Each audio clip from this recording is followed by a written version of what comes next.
பாலகிருஷ்ணன் அவர்களை பொறுத்தவரை சொல்ல வேண்டும் என்று சொன்னால், அண்ணாவோடு, தலைவர் கலைஞர் அவர்களோடு, மறைந்த நம்முடைய பொதுச் செயலாளராக இருந்து மறைந்த பேராசிரியர் அவர்களோடு,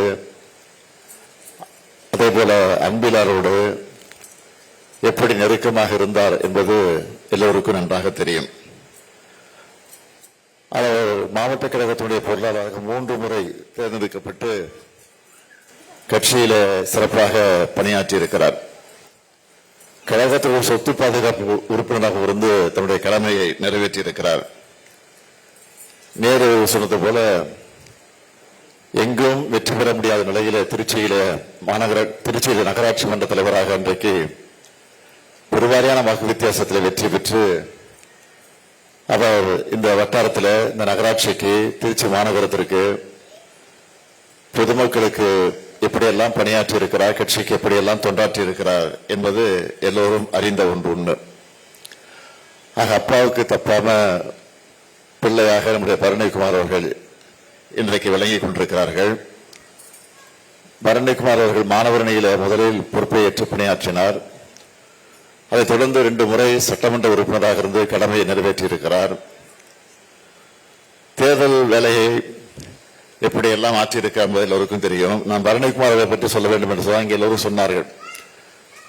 என்னோடு 15 ஆண்டு காலம் 20 ஆண்டு காலம் என்னோடு சுற்றுப்பயணம் ஈடுபடுகிற போதெல்லாம் திருச்சிக்கு மட்டுமல்ல, தமிழகம் முழுவதும் இருக்கக்கூடிய எல்லா மாவட்டங்களுக்கும் அவர் சுற்றுப்பயணத்தில் என்னோடு கலந்து கொண்டிருக்கிறார்.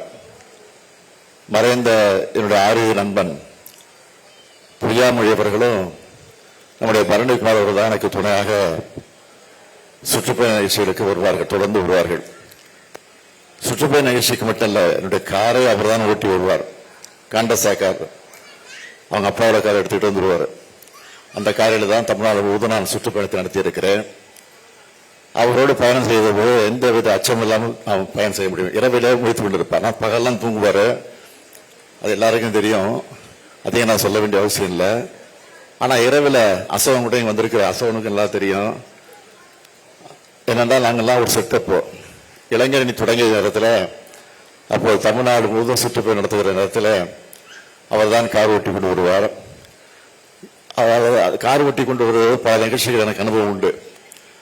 நான் பல இடங்களில் கழக கொடியேற்றுவதற்காக காரை விட்டு இறங்கி நான் பல கிராமங்களில் கொடியேற்றுவது உண்டு. அப்புறம் காரில் உட்கார்ந்திருப்பார். இந்த காரை சுற்றி தாய்மார்கள், சில பெரியவர்கள் சுற்றி நின்று கொண்டிருப்பார்கள். அப்போது பரணியை பார்த்து சில பேர் பேசிக் கொண்டிருப்பார்களாம். நான் வந்தவுடன் பரணி இடத்துல அவரே சொல்லுவார், தலைவரை நீங்க கொடியேற்ற போயிட்டீங்க, நான் காரில் உட்கார்ந்துருந்தேன், காரை திருப்பி விட்டுட்டு உட்கார்ந்துருந்தேன். ஆனா இங்க சுத்தி இருந்தவங்களாம் என்ன பேசுறாங்க தெரியுமா? பாரு, அவர் எவ்வளவு ஒல்லியா இருக்கிறாரு, காரை ஓட்டுற டிரைவர் எவ்வளவு குண்டா இருக்காரு பாத்தியா அப்படின்னு அவரே சொல்லுவார். அவர் எதற்காக சொல்லுவது என்று சொன்னால், அந்த அளவிற்கு அவர் என்னோடு இருந்தவர்.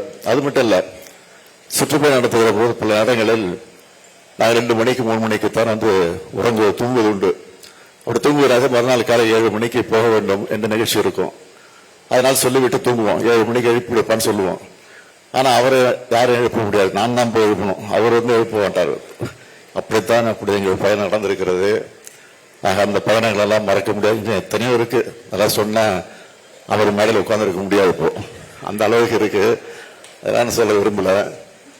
எதற்காக சொல்லுங்க, அந்த அளவுக்கு ஒரு நட்போடு இருந்து பழகியவர்கள்.